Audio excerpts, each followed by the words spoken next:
There were dozens of part-educated, unscrupulous, ambitious, fanatical men like Smith in the Palmyra, New York area at that epoch, but only one of them achieved take-off. This is for two probable reasons. First, and by all accounts, including those of his enemies, Smith had great natural charm and authority and fluency, what Max Weber called the charismatic part of leadership. Second, there were at that time a great number of people hungry for soil and a new start in the West, constituting a huge latent force behind the notion of a new leader, let alone a new holy book, that could augur a promised land. The wanderings of the Mormons in Missouri and Illinois and Utah, and the massacres that they both suffered and inflicted on the way, gave body and sinew to the idea of martyrdom and exile, and to the idea of the Gentiles, as they scornfully called the unbelievers. It is a great historical story, and, unlike its origin in a piece of vulgar fabrication, can be read with respect. It does, however, have two indelible stains. The first is the sheer obviousness and crudity of its revelations, which were opportunistically improvised by Smith and later by his successors as they went along, and the second is its revoltingly crude racism. Christian preachers of all kinds had justified slavery until the American Civil War and even afterwards on the supposed biblical warrant that of the three sons of Noah, Shem, Ham, and Japheth, Ham had been cursed and cast into servitude. But Joseph Smith took this nasty fable even further, fulminating in his Book of Abraham that the swarthy races of Egypt had inherited this very curse.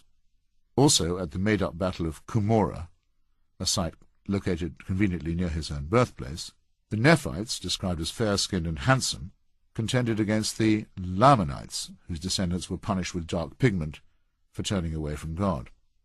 As the crisis over American slavery mounted, Smith and his even more dubious disciples preached against the abolitionists in antebellum Missouri. They solemnly said that there had been a third group in heaven during the ultimate battle between God and Lucifer. This group, as it was explained, had tried to remain neutral, but after Lucifer's defeat they had been forced into the world, compelled to take bodies in the accursed lineage of Canaan, and hence the Negro or African race.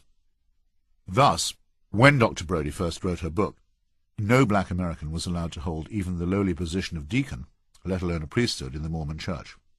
Nor were the descendants of Ham admitted to the sacred rites of the temple. If anything proves the human manufacture of religion, it is the way that the Mormon elders resolved this difficulty. Confronted by the plain words of one of their holy books, and the increasing contempt and isolation that it imposed upon them, they did as they had done when their fondness for polygamy would have brought federal retribution upon God's own Utah. They had still another revelation, and more or less in time for the passage of the Civil Rights Act of 1965, had it divinely disclosed to them that black people were human after all. It must be said for the Latter-day Saints, these conceited words were added to Smith's original Church of Jesus Christ in 1833, that they have squarely faced one of the great difficulties of revealed religion. This is the problem of what to do about those who were born before the exclusive revelation, or who died without ever having the opportunity to share in its wonders. Christians used to resolve this problem by saying that Jesus descended into hell after his crucifixion, where it is thought that he saved or converted the dead. There is indeed a fine passage in Dante's Inferno where he comes to rescue the spirits of great men like Aristotle, who had presumably been boiling away for centuries until he got round to them. In another less ecumenical scene from the same book, the Prophet Muhammad is found being disemboweled in revolting detail. The Mormons have improved on this rather backdated solution with something very literal-minded. They have assembled a gigantic genealogical database at a huge repository in Utah, and are busy filling it with the names of all people whose births, marriages, and deaths have been tabulated since records began. This is very useful if you want to look up your own family tree, and as long as you do not object to having your ancestors becoming Mormons. Every week, at special ceremonies in Mormon temples, the congregations meet and are given a certain quota of names of the departed to pray in to their church.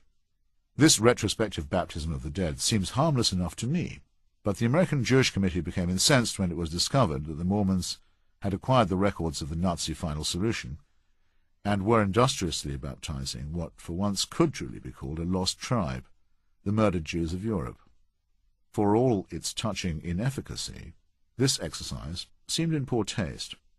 I sympathize with the American Jewish Committee, but I nonetheless think that the followers of Mr. Smith should be congratulated. for hitting upon even the most simple-minded technological answer to a problem that has defied solution ever since man first invented religion.